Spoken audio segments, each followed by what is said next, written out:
Hi, I'm Seth. What was that? Oh, what? That's crazy. I didn't even know that was there. Thought it'd be funny. It wasn't.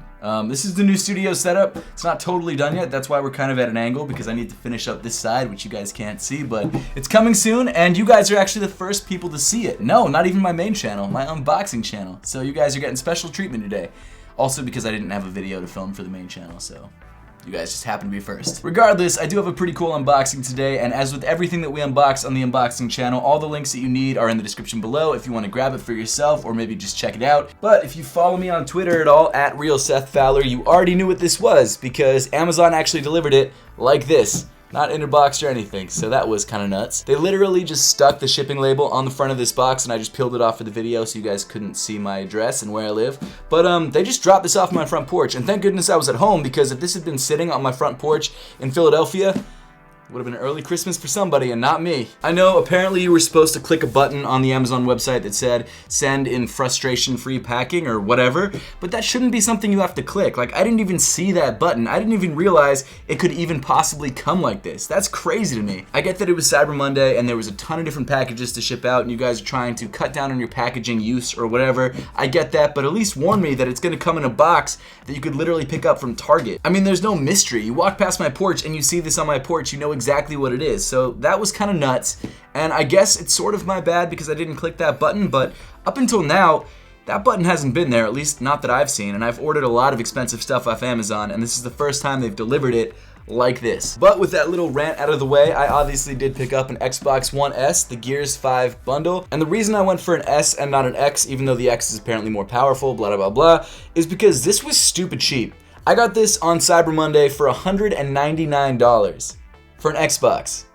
That's crazy. This was one of their main Cyber Monday deals, and unfortunately I missed out on the Black Friday deal where the Xbox One with I think NBA 2K19 was $149, but to be fair, it's basically the same thing because I'm getting a $50 or $60 game with this package, so it's kind of like I got an Xbox One S for $150 and then I got the game for $50. So in that sense, made myself feel a little bit better because I already have 2K20, so why would I need 2K19? All that said, since the Xbox 360, I've been a PlayStation 4 gamer. I have a PS4 Pro, I've had 2 other PS4s that have broken on me, and I have a Nintendo Switch. So this is the first Xbox One I've ever owned, and I figured even though the new one's coming out in a year, it's so cheap. It's like cheaper than most of the pairs of sneakers that I buy.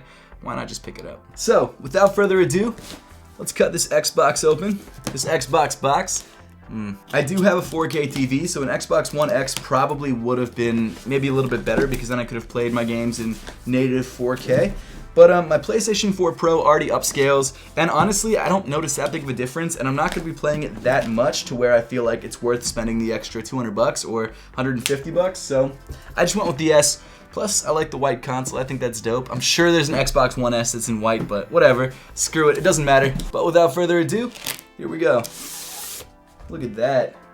So I'm assuming the game is probably a digital download and not a actual disc, which I would have preferred a disc. And actually, if you are interested in a digital only console, they do have the Xbox One SAD or Xbox One S all digital, which I don't think is a great console, but other people might. They had that on sale for $150, and I think it's actually just $150 now. I could be wrong.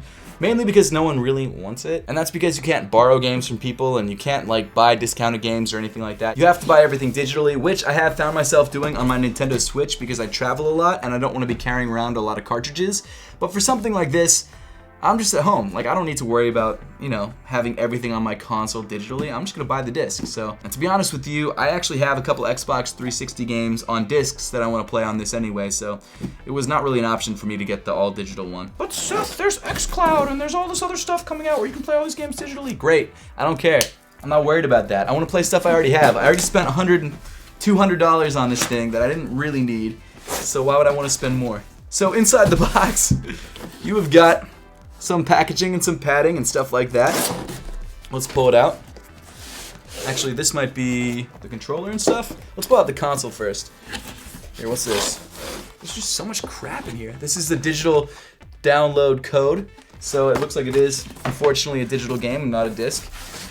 And then here is the console itself, and that's everything inside the box. Pull off this padding on the sides. Smaller than I expected, actually. And I think the Xbox One X is Almost the same exact size, but we'll get to this in a second. Let's pull out the game first. So here's the game, Gears of War 5. And you've also got the Gears of War Ultimate Edition, Gears of War 2, and Gears of War 3. And then also Xbox Game Pass, which I will be installing and trying out. I'm excited about that. And then you've also got, I'm assuming, the Power Brick?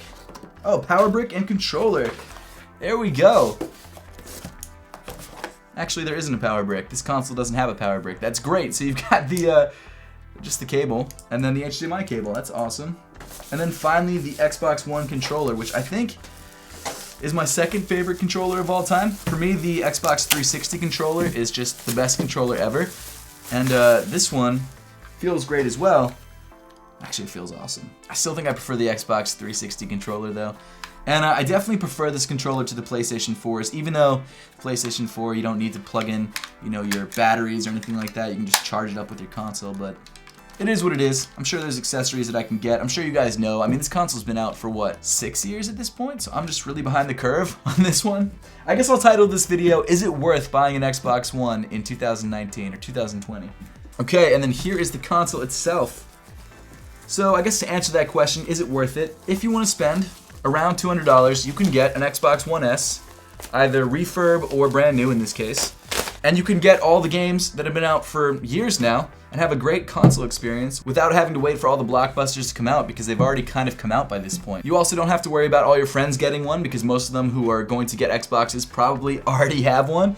So I guess the upsides are, 1, everyone already has one, so you have a lot of people to play with. 2, you can get them for a lot cheaper than you could have even a year ago.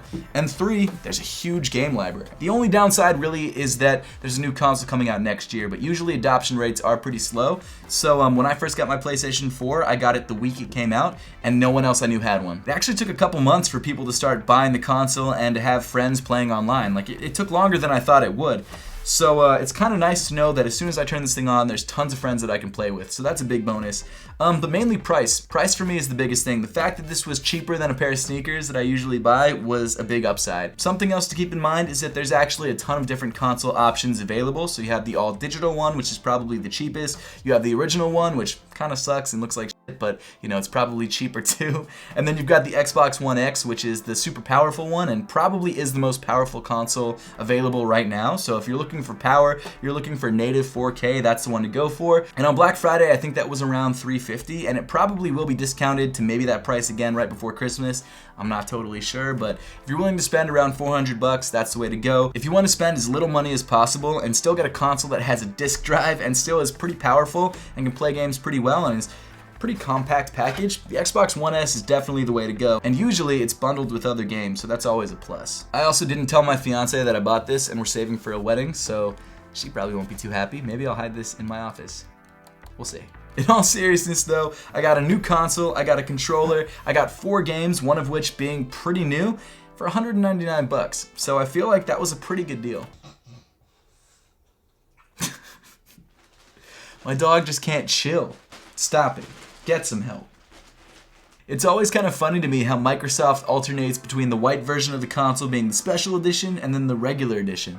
The first Xbox was black, the second one, the Xbox 360, was white, and then you had a black version, which was the Elite, which was the special edition. And then with the Xbox One, we went back to a black console, and then we had the Xbox One S, which was kind of the special edition, which was white, and now we have the Xbox One X, which is black again. So I'm not exactly sure what the deal is with that or why they keep doing that. I guess they're just trying to differentiate the different models. I totally get it. But at the same time, just pick a color, man. Just stick with one. Like, PlayStation has always been black. You can get a special edition in white, but it's always been a black console. Nintendo's you've always been able to get in a ton of different colors. Microsoft, on the other hand, it's either black or white, That was a really unimportant tangent, but it's one I've had on my mind since the Xbox 360 Elite dropped in 2007, so it's nice to finally get it out there. If you would like to check out the Xbox One X for yourself, make sure to click the link in the description below. Also, let me know in the comment section down below if you have an Xbox or if you're Team PlayStation. I'm still Team PlayStation, but I'm happy to try out an Xbox, see how it does. So let me know in the comment section which one you rock with more. And also, actually, while you're down there, let me know what you think of the brand new studio setup and if you'd like to see any plants or if you have any suggestions. It's already kind of done at this point, but I could change things up if you guys have a great idea, so let me know. But as always, thank you so much for watching. Make sure to subscribe down below if you haven't yet, and I'll see you all in the next one.